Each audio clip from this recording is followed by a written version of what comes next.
నీలో పశ్చాత్తాపం రావాలని దేవుడు నీ నుంచి కోరుకుంటున్నాడు. ఎవరిలో పశ్చాత్తాపం అనేది వస్తుందో వారిలో దేవుని కృప అనేది కుమ్మరించబడుతుంది. ఎవరిలో దేవుని కృప కుమ్మరించబడుతుందో వారు రక్షింపబడతారు.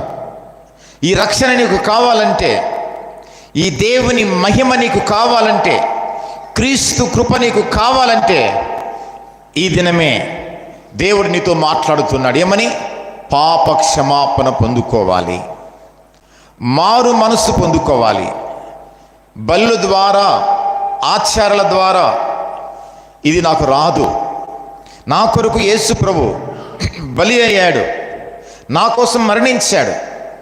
కాబట్టి ఆయన దగ్గరికి వెళ్ళి నేను నా పాపమును ఒప్పుకొని పశ్చాత్తాపడతాను, నాలోని ప్రతి బలహీనత ఒప్పుకుంటాను అని ఎవరైతే దేవుని సన్నిధికి వచ్చి యేసయ్య నా పాపాల కోసం మరణించాడు, నా కొరకు సిలువ వేయబడ్డాడని తెలుసుకొని పశ్చాత్తాపడి మారు మనసు పొందుకొని క్షమాపణ వేడుకుంటారో వారి జీవితాలలో దేవుని క్షమాపణ అనేది పొందుకుంటారు. ఆమేన్. ఇదన నీకు కూడా ఆ క్షమాపణ కావాలంటే యేసయ్య నా కొరకు మరణించారు అనే మనస్సు నీలో రావాలి.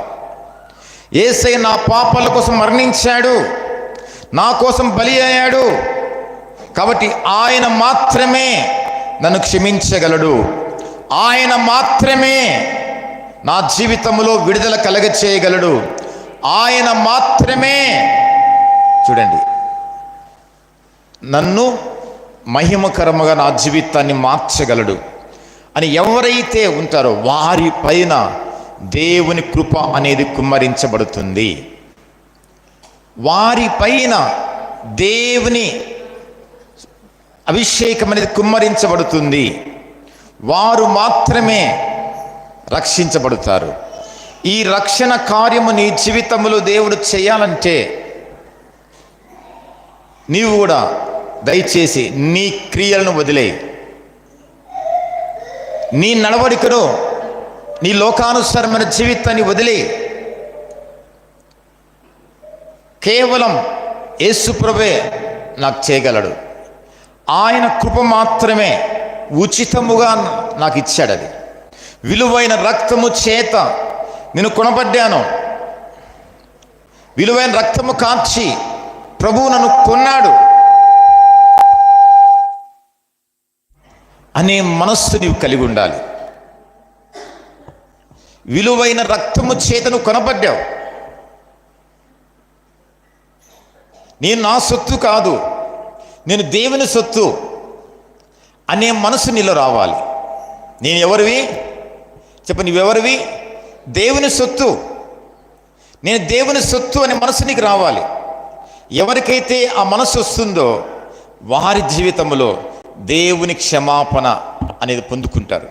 క్రీస్తు ప్రభు క్షమాపణ, ఆ ధన్యత మీరు పొందుకుంటారు. ఆ ధన్యత నువ్వు పొందుకోవాలంటే ఈ దినమే దేవుడు నీతో మాట్లాడుతున్నాడు. నీవు కూడా యేసయ్య కృప ద్వారా మాత్రమే నాకు రక్షణ, నేను చేసే మంచి పనుల వల్ల కాదు, నేను చేసే క్రియల వల్ల కాదు, నా పరిచర్య వల్ల కాదు, నా పరిచర్య వల్ల కాదు, నా సేవ వల్ల కాదు, నా నడవడిక వల్ల కాదు, కేవలము చెప్పండి యేసయ్య కృప మాత్రమే నన్ను రక్షించింది. యేసయ్య కృప ద్వారా మాత్రమే నేను రక్షణ పొందుకున్నాను, అంతేగాని నన్ను బట్టి కాదు. అందుకే ప్రభువు బట్టి తండ్రి మాట్లాడుచున్నాడు. ఏమని? పరిచర్యకు వెళ్ళకముందే మనకు బుద్ధి రావటానికే ఆ మాట చెప్పాడు. పరిచర్యకు వెళ్ళకముందే ప్రభువుతో దేవుడు సెలవిస్తున్న మాట ఏమిటి? ఈయన నాకు ప్రియమైన కుమారుడు, ఈయనయందు నేను ఆనందిస్తున్నాను. చూడండి, ఆమేన్. ఈయనయందు నేను ఆనందిస్తున్నాను, నీ యందు కూడా దేవుడు ఆనందించి